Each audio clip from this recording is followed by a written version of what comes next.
You think you are broken, don't you? You wake up some mornings and the mirror hands you a stranger.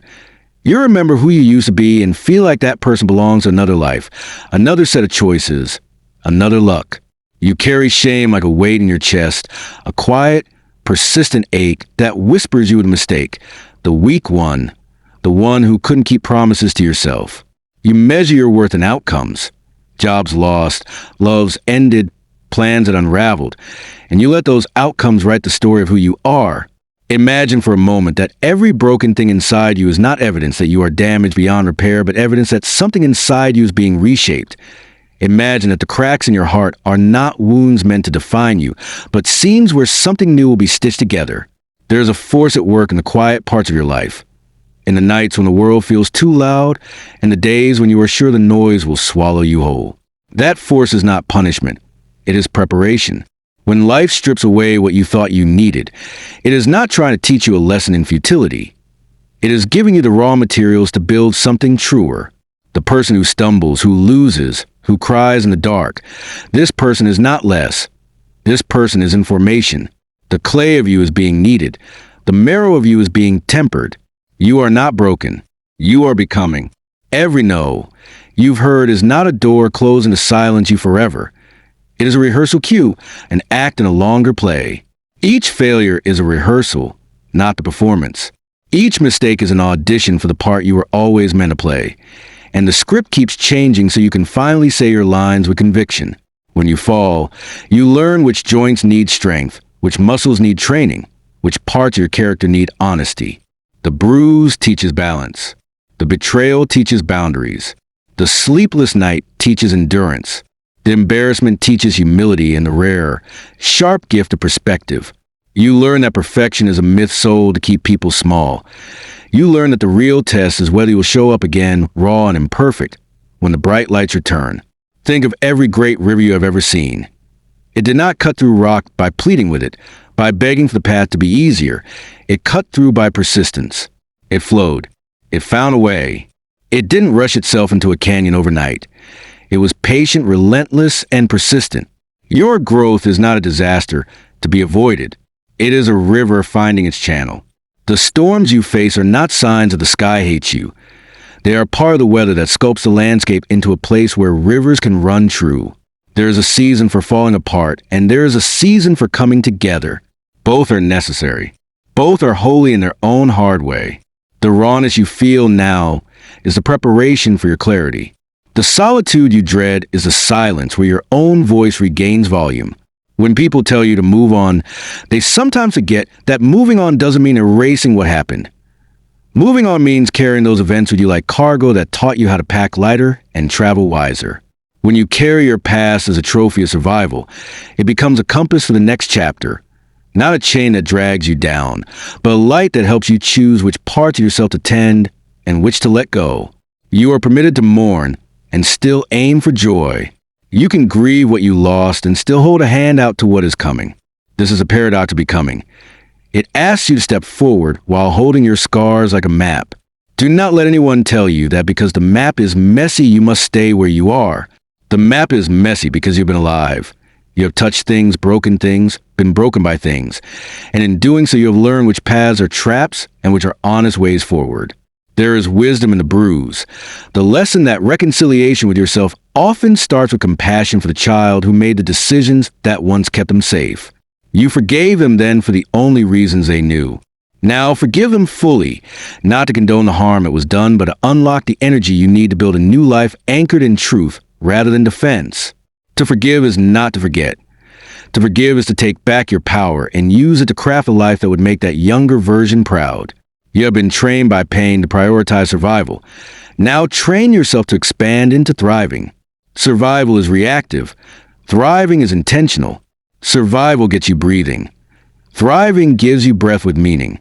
You don't become who you are by accident. You become who you are by the choices you make today.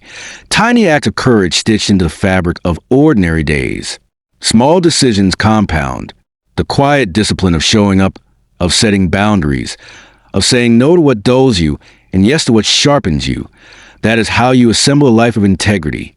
Do the things that scare you in small doses until fear gets tired of stopping you. Trust the incremental revolution of daily practice. Let your routines be the scaffolding for your future self. The person who denies themselves growth because they are waiting for a sign is often waiting for permission they already own. Stop asking the world to validate your next step. Step, and the world will adjust. You will meet people who cannot hold your newness because it threatens their old story of you. That is not your problem. Let them live in the memory of who you were while you become the person you are destined to be. People will look at your transformation and either cheer or judge. Both reactions are a reflection of them, not you. Some will cling to you because of benefit. Some will cling to you because of love. Many will let go because their narrative cannot contain your evolution. Both are fine. Growth is weeding the garden of your life. Some plants must be uprooted for the flowers worth growing to have space. This is not cruelty. It is curation. Curate your life with the tenderness of someone who knows scarcity intimately and now refuses to waste their attention on what withers with neglect. You might fear that becoming means losing who you were, the familiar flavors, the known pain, even the old grief. But becoming is not annihilation. It is an expansion of self that includes the past without being ruled by it. Your history is a country you can visit, but you do not have to live there forever. Walk through it with respect. Listen to its weather. Learn which languages it speaks and which doors it hides. Then, when you leave, take a souvenir of wisdom, not a pack of sorrow. Your memories should be museums of learning, repositories of evidence that you survived, adapted, and found ways to become more yourself. Every step away from the place that hurt you is a reclamation ceremony for your heart. You are reclaiming space for the tenderness you deserve. There will be moments of loneliness in this process. There will be nights when the silence feels like a critic's echo, when your doubts compound and the mirror shows only the worst. Use those nights to practice being your own refuge. Learn to comfort yourself with the same voice that would comfort a friend. Speak to yourself with soft honesty. Ask the questions that lead to discovery rather than punishment. What did I learn? Where did I show up even when I wanted to run? Which small kindness can I give myself today that might change the trajectory of my mood tomorrow? These tiny acts of self-kindness are not indulgence. They are strategy. They are the wind in the sails of your becoming. You must also learn to befriend discomfort, because growth is allergic to ease. If you are never uncomfortable, you are not stretching. If your life feels too safe, examine what it is protecting you from. Often we protect ourselves from pain by shrinking our ambitions, by choosing the tiny safe arena where failure is less possible, but so is greatness. Refuse that bargain. Choose the larger life where risk and reward live on the same block. The risk will teach you about capacity. The reward will show you what persistence looks like when it's finally dressed in success. When you choose the bigger life, you choose to honor the parts of you that were told to be small and quiet. You choose to amplify the voice that once whispered ideas that seemed impossible. Remember, becoming is not linear.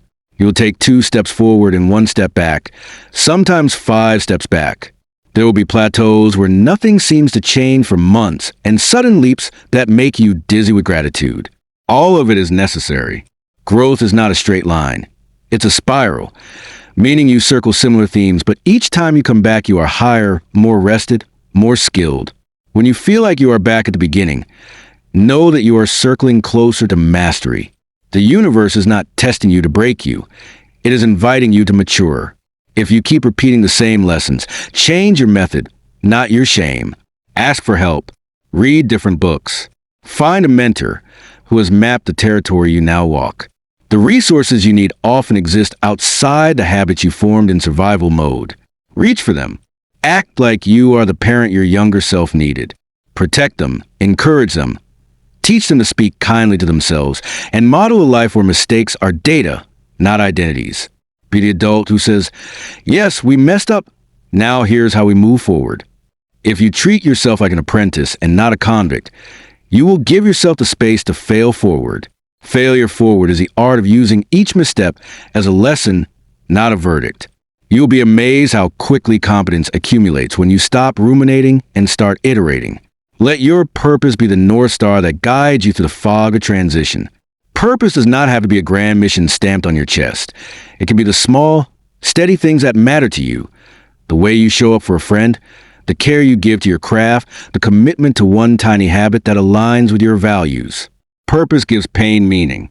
When suffering is a context, it becomes bearable and transformative rather than random and crushing. Decide what kind of person you want to be when the season is over, and then allow every choice to be a vote for that person. Finally, celebrate the small victories. Do not make gratitude a task only reserved for the mountaintop. Reward yourself when you keep a boundary, when you say the truth even though it quivered on your tongue, when you finish the chapter you promised you would write. These small celebrations are signals to your psyche that you are changing storylines, and storylines change behavior.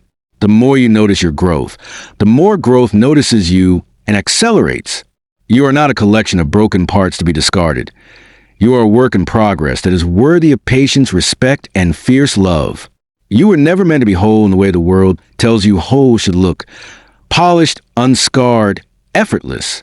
You were meant to be whole in a deeper way. Honest, resilient, and true. Becoming is messy, brave, beautiful, and slow. It requires your presence more than perfection. So stay. Keep building. Keep forgiving. Keep trying. Keep practicing kindness on yourself until the habit of it becomes the architecture of your life. One day, soon you will look back, and the person who once believed they were broken will be a stranger to you.